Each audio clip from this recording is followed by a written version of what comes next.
on va parler de la COP 28 qui s'est déroulée du côté de Dubaï. Du côté de Dubaï, ça s'est terminé donc il y a quelques jours. Et puis il y a eu beaucoup d'avancées, beaucoup de choses qui ont été dites, même si on a quelques doutes sur le suivi de tout ça. Raoul Steve, bonjour. Bonjour, Rodrigue. Allez, conclusion COP28, l'accent a été mis sur l'abandon progressif des combustibles fossiles. Si on n'entend pas combustibles fossiles, on parle de pétrole, du gaz, ainsi de suite. Mais franchement, moi personnellement, je n'y crois pas trop. Qu'est-ce que vous dire par rapport à ça? Oui, il faut dire que près de 200 pays ont conclu un accord sans précédent visant à abandonner la combustion du charbon, du pétrole et du gaz. Mais certains pays en développement s'inquiètent de la faiblesse de l'accord et de son manque de détails. La 28e conférence des parties des nations, la COP28, qui s'est tenue à Dubaï cette année, avait un objectif principal, il faut le rappeler, remettre le monde sur la bonne voie pour maintenir le réchauffement de la planète en deçà de 1,5 degré Celsius. Mais à la fin des discussions finales, les esprits se sont plutôt échauffés. Le plan semblait compromis, le sommet est en grande partie un accord ou une absence d'accord. Les 198 pays participants doivent se mettre d'accord sur une déclaration ou repartir bredouille. Un premier projet de test a suscité la fureur et la consternation de nombreuses nations qui s'attendaient à ce qu'il contienne justement des dispositions sur l'abandon progressif du combustible fossile. Les négociations ont finalement abouti à un accord édulcoré, quelque peu atténué par rapport aux attentes et sur la transition vers l'abandon des combustibles fossiles. Il faut dire que l'expert en finances climatiques Cyril Johamon, que nous avons rencontré, se dit également perplexe parce qu'il estime que les bases sont certes jetées, mais à l'arrivée, ce sont rien que des effets d'annonce. Nous allons le suivre et revenir.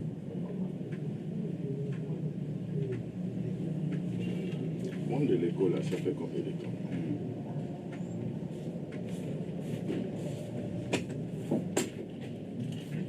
Monde de l'école, là, quelle est la durée? Demande la durée, s'il te plaît.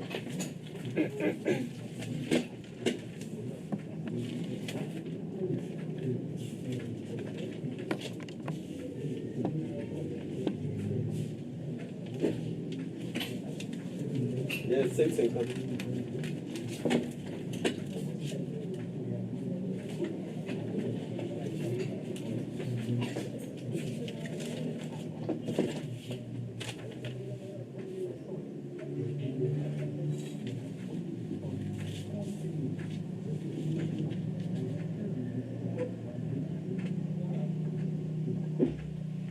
Voilà, il a raison.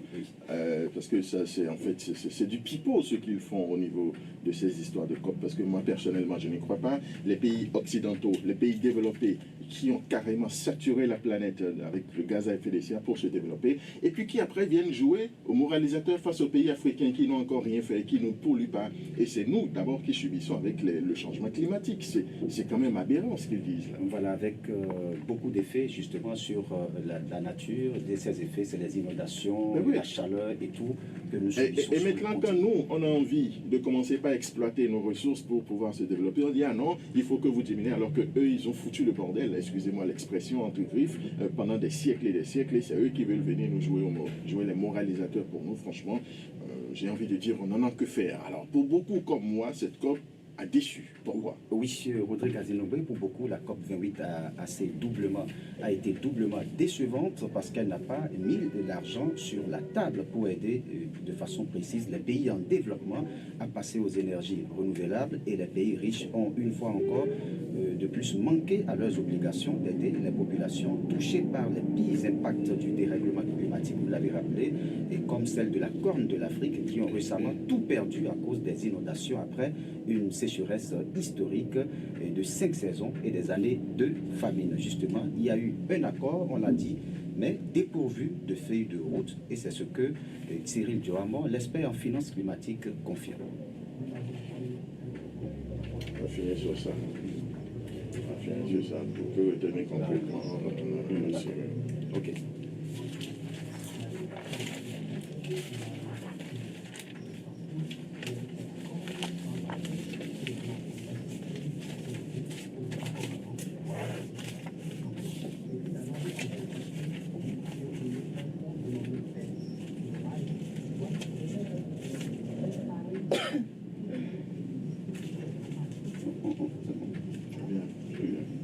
Très bien. D'accord.